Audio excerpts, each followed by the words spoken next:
Welcome back to Perks Recap, back at it once again. Okay, I'm sure you saw the title. This is Anatomy of a Jam. And the name of the song is Halley's Comet by Phish. It's from Hampton Coliseum in 1997. Now, this Anatomy of a Jam is a series that this poster here, Amar Guitar, is doing. And there's going to be other jams other than just Halley's Comet on this video. This is a 43-minute long video, so it's a long one. The Anatomy of a Jam, I guess, is a series that this poster does and really breaks down these jam sessions, these songs. He did say, Wade is the person who suggested this and donated, and I want to thank him for that. Wade did mention that some of this could go over our head because it gets a little bit technical, but he said it's very interesting, and the way this guy breaks it down, he's very informed. There's some quotes I'm going to read later on. We're going to break this up into 3 parts, so that's how we're going to do it for this one. So obviously we're going to be diving into part 1 right here. Please make sure you like, comment, subscribe, hit that notification bell. Let's get started. One of the things I find fascinating about music and improvisation is that you'll never quite know how or when inspiration will strike. You could be experiencing the same song for the 100th time, but on the 101st time, perhaps something magical happens. The muse smiles upon the performers in just the right way, and both the musicians and the audience become part of a shared experience, one that changes everyone involved. Then, once our idea of what's possible has been fundamentally shattered and rebuilt in front of our eyes, we leave the experience having been utterly transformed. Over the last 30 years, Phish has taught its audience to always expect the unexpected. A mind-altering, life-changing jam can come at any time, but it can be much more profound when it appears when we least expect it. For the first 11 years of the song's existence, Phish typically colored inside the lines when playing Halley's Comet. The positive-sounding, lilting major key staple rarely broke the 7-minute mark and tended to act more as a typical song, rather than an open-ended vehicle for unbounded exploration. But on November 22, 1997, Phish played a 24-minute version of Halley's Comet that's widely considered to be one of the band's most beloved jams. Hi, my name is Amar, and welcome to Anatomy of a Jam. This is the Hampton Halleys. All right. That's a good intro.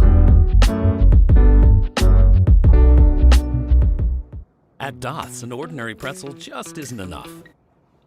All right, so it looks like we're going to get some, obviously some commercials in here. That's okay. So far, so good. Nice intro. We found out a little bit of this thing. His name is Amar. He does this Anatomy of a Jam. This should be very interesting. Obviously, I'll skip the commercials first chance I get.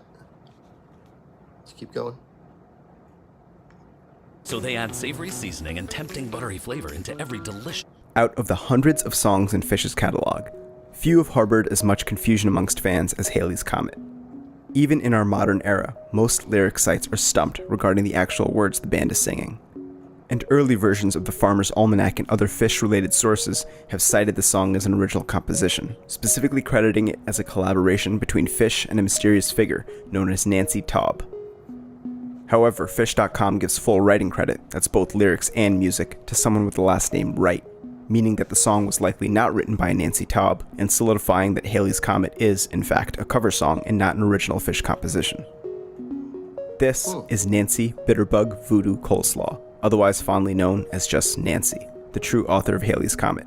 He was born Richard Wright and lived in Cambridge, Maryland until the age of 18, when he moved to Plainfield, Vermont to attend a progressive experimental liberal arts school, Goddard College. Shortly after moving to Plainfield, Nancy met a handful of like-minded free spirits that would go on to completely change the world through their music.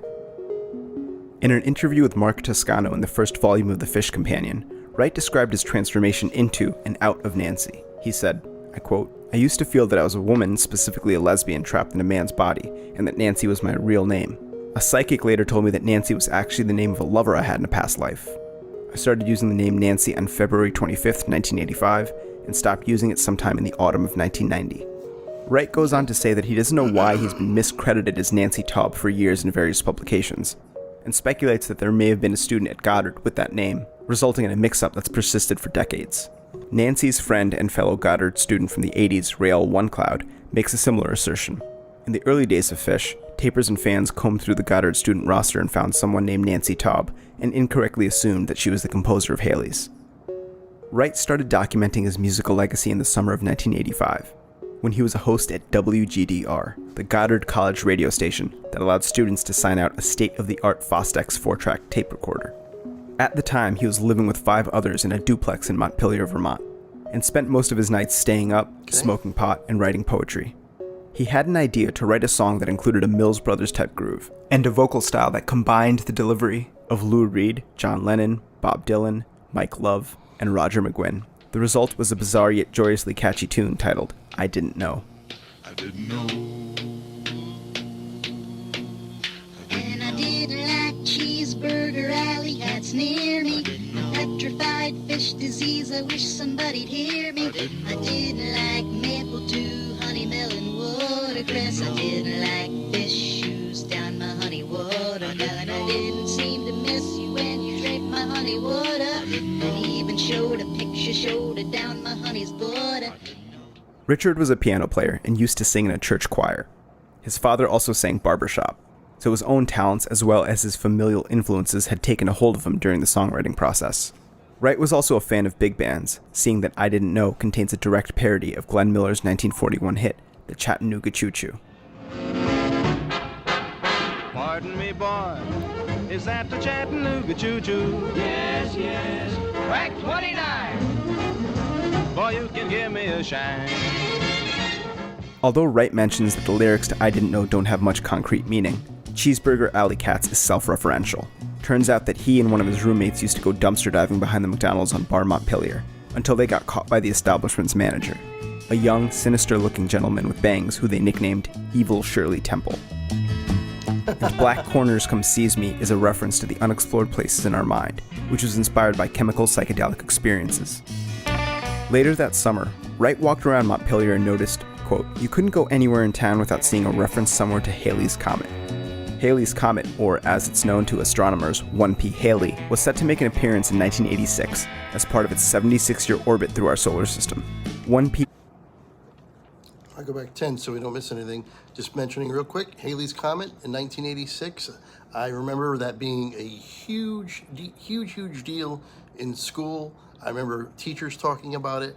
I remember them trying to stress to all the students how important it was because it was only once every 75 or 76 years that it comes through. And I remember being kind of disappointed.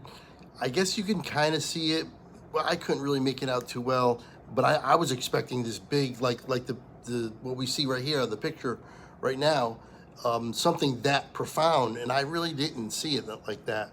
Or I could be misremembering too. It's not something I'm really holding on to. It wasn't a memory I really think about that often, but I do remember Halley's Comet coming through 1986. I was like 10 years old. All right, we'll go back 10. Let's resume. Reference somewhere to Halley's Comet. Halley's Comet, or as it's known to astronomers, 1P Halley, was set to make an appearance in 1986 as part of its 76-year orbit through our solar system.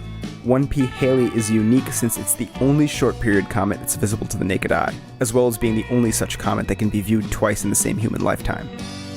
Wright confesses that when he is constantly bombarded with references to the same idea, his brain needs to find a way to deal with this mental onslaught. And he managed to do that by singing the phrase, Halley's Comet, in an exaggerated style that mimicked one of his heroes, Brian Eno. At the same time, Wright was also rubbed the wrong way by the mainstream Motown revival that was happening in the mid-80s, following the release of the soundtrack to Sony Pictures' The Big Chill. He imagined that he was visited by a specter that caused him to write a satire of this Motown resurgence, and titled the song Goin' Down. Wright decided to marry the Halley's Comet refrain with his Motown parody Goin' Down, and once he combined these two separate songs, it gave way to the Halley's Comet that we know and love. His original 4-track recording featured 7 layers of vocals and bongos, and was crackling with the energy of a young artist who was creating deeply personal original music on his own terms.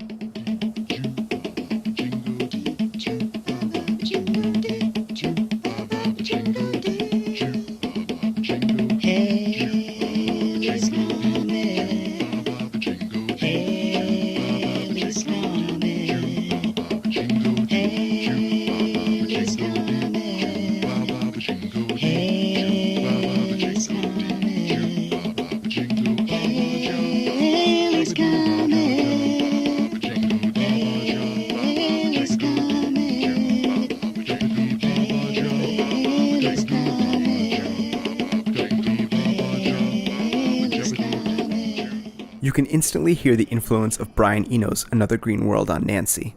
The persistent bongos throughout his track is reminiscent of the eerie percussion on In Dark Trees.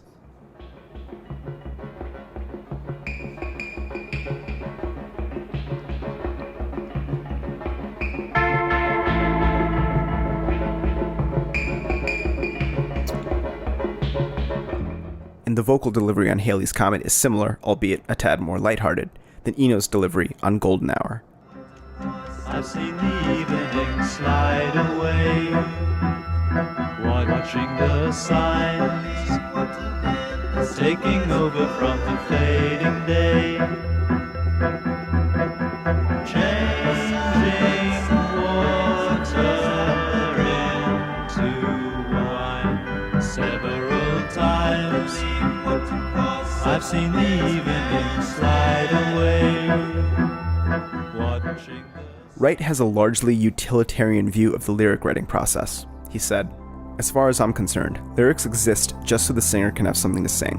What the lyrics mean, or whether they do mean anything or not, is completely irrelevant to me. What concerns me is, do they sound good?" Okay, Richard Wright, Nancy.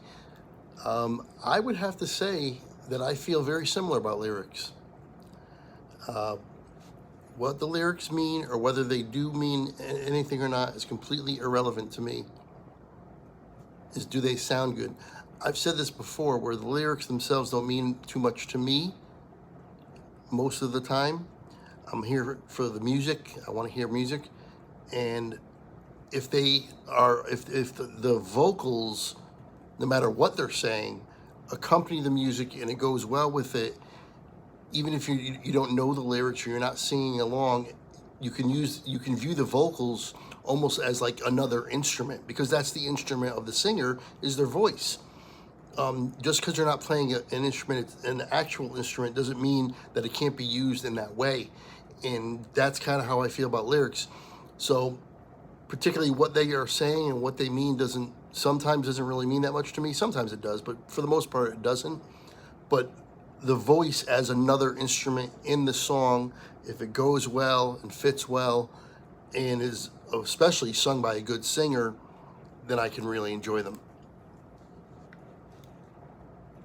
We're probably going to get another commercial here, but I'll just go right by it. Let's keep going. This is pretty interesting. To me, the human voice is a musical instrument, and like all instruments, they're not just notes, but the shape of the sound, the attack of the sound to consider. Lyrics shape the notes of the vocal for phrasing, like a wah-wah pedal does for electric guitar. Lyrics are a built-in effect to a vocal.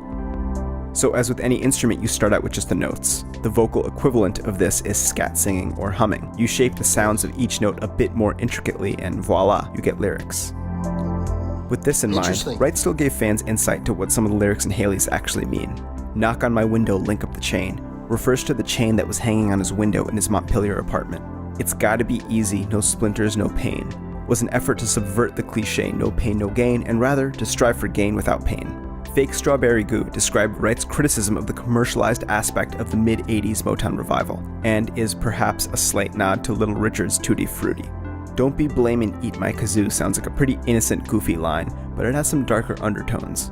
Wright and his Goddard buddy Wayne Graham had their own secret language, and "Eat My Kazooie" was one of the cryptic phrases in that language. But these lyrics were written shortly before Wright dropped out of college, at a time when he felt that his world was disintegrating. So he was saying, don't blame Eat My Kazoo for his inevitable downfall. On the purely "I am the walrus" nonsensical side of the song, Wright confesses that he doesn't know what cat chew is or why he came up with it. Nor does he remember who or what broth zeta is or why they have, quote, "fine Jews." But naturally, the vocal centerpiece of Halley's is the refrain "Within Going Down," where Wright cinematically imagined a multicultural group of Motown fans dancing in the streets, with a Cadillac slowly rolling along next to them. This utopian scenario was also the inspiration for the line "Cadillac Rainbows."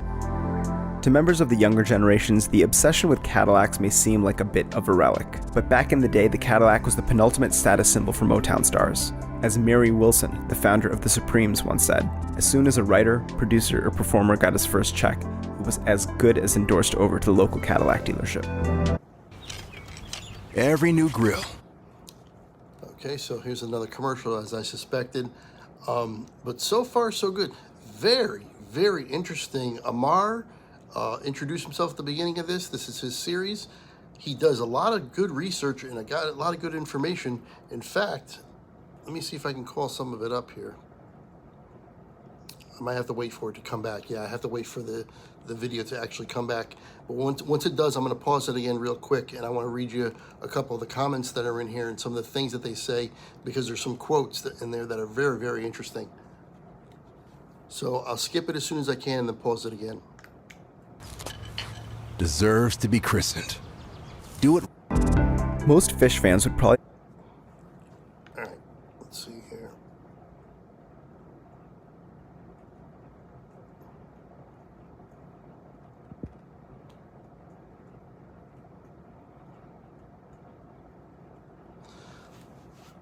All right, John Fishman regarding this video. I have to say, this guy's ability to deconstruct exactly what's going on is spot on, and his research and information presented regarding Richard Wright, known as Nancy, is exactly correct. I rarely watch Phish-related things, but it's worth mentioning for fans out there who want insight that isn't merely speculative, that this guy's work is as solid as it gets. I appreciate its perspective. Thank you, sir. That's John Fishman. I mean, there's so much more. I mean, the comments keep going on and on. You can see it on the screen as I'm scrolling through here. All right. Just wanted to mention that. That's a member of the band here. All right, we'll go back 10. That should be the last time I pause before we're done here. The founder of the Supremes, once said, "As soon as a writer, producer, or performer got his first check, it was as good as endorsed over to the local Cadillac dealership."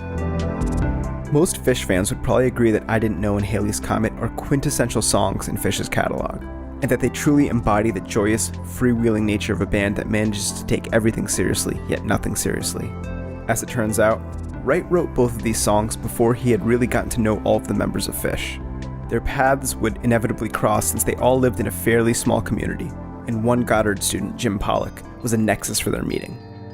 Pollock is a highly respected and beloved artist in the Phish community, mostly known for his brilliant artwork that has graced Phish album covers and tour posters. Wright mentioned that Pollock was his #1 influence at Goddard, and that if it weren't for him, there likely would never be an I Didn't Know or a Halley's Comet. Pollock was also good friends with Paige McConnell, and Nancy had played his original songs for them in Jim's dorm room at Goddard.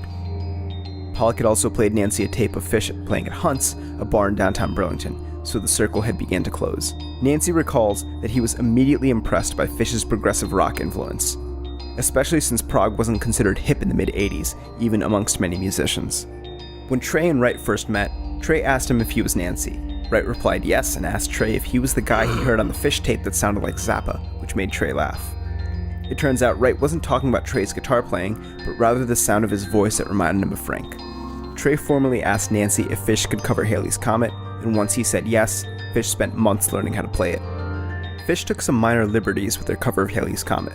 Nancy's original 4-track recording was in the key of E, which Phish had then transposed to the key of G, most likely so the song could better fit their respective vocal ranges. They had also tacked on a little jam section at the end of the song. They loosely but fiercely jam for 8 bars in G minor, modulate a full step up to A minor for 8 more bars, and then modulate up a fifth for 8 more bars of E. They'd often use this as a segue platform to another song in E, which they did on the earliest recorded version of Halley's, on 10/12/86 as they went into Possum. In the jam on the 8/17/89 version, they went from G to A and then E, and then segued into Alumni Blues, which is also in the key of E. Okay, so I know I said I wasn't going to pause it anymore. This will be definitely the last time. That's the part that maybe if you don't know music that well might go over your head a little bit. That's exactly what Wade mentioned to me, but that's fine. It's fine. This is so interesting. I really want to hear the song now.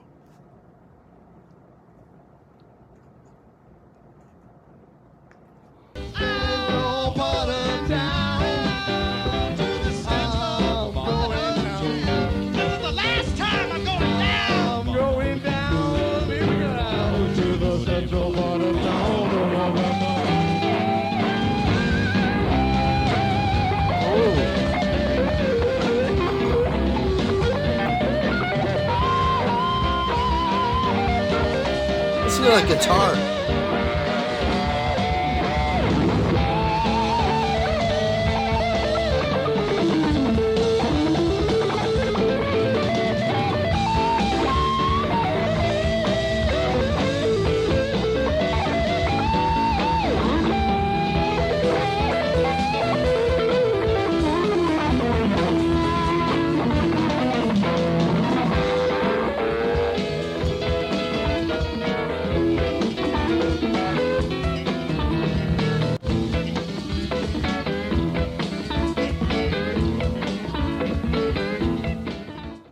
This was the last time Nancy got on stage with Phish, and he recalled that he was in a strange mood that night. A majority of the performance could generously be categorized as a train wreck, and may have been the reason why Phish shelved the song for nearly 4 years. Haley's returned to Phish's song rotation on 3/14/93, and stayed consistent until 6/24/94, which was the last time the song was played in the key of G. When the song resurfaced on 10/15/94, Phish had transposed the song again, this time to F, where it has lived to this day. The final jam section of Haley's has no composed or official ending, so the band is forced to either transition into another song or improvise their way out of it. Phish opened... Okay, that's where we're going to pause it for this. I asked Wade, where's a good spot to pause for part 1 and part 2. He gave me the numbers, he gave me the times. This was the time to end for part 1. So we didn't get any music in that one, but we got a lot of information. We got a lot of history of Phish. We found out who Nancy is and the influence of Nancy, what Nancy was all about, and what he wrote, and the things in his experiences in college, and how the song came about. A lot of good stuff in there. If you're a Phish fan and you haven't seen this, hopefully this is, you're excited about this and you're really enjoying this aspect of it, this documentary style analysis of this song. Haley's Comet. I really want to hear the song. We got a little bit of a snippet of the guitar in there. We'll get to it, I'm sure, but that's going to do it for part 1. We're going to come back with a quick close, and then we'll just move on to part 2. There you have it. That is Anatomy of a Jam, Haley's Comet, Phish, from Hampton Coliseum in 1997. We haven't got to the song yet. A lot of information, though. It's documentary style, and I love documentaries. It's something I haven't really discussed on the channel or anything, but I really do. I enjoy documentaries. I can watch a documentary about almost anything. Really, I can go on a Netflix or something and go to the documentary section, and I can watch almost all of them, and I have watched almost all of them. That I just can get into all of them. I really, really like that style, that information kind of content. That's what this is. So if you're a Phish fan, I imagine you're in your glory here, because this is very unique, very cool, and I'm glad I'm doing it. I want to thank Wade once again for giving me the opportunity to check this out, because I definitely wouldn't have on my own. And especially, obviously, for the donation, the suggestion. If you'd like to be like Wade and donate, information for Venmo and PayPal is in the description below. It's also at the end of this video, or hit the thanks button on YouTube. And if you donate, I'll react to whatever you want me to. That's going to do it for this one. Hopefully you're enjoying as much as me. Join us for part 2. The link for that is also in the description. Part 1, part 2, part 3. All the links are going to be in all the descriptions as we go with each part. So if you want to go to part 2, just go right to the description, hit the link, and off you go to part 2. That's what I'm about to do, because I'm doing this all in one sitting. I'm just breaking it up into parts for time content, time-wise, and upload factors. But anyway, I'm excited. I'm going to jump right to it. Please join me over for part 2. Until then, I will see you later.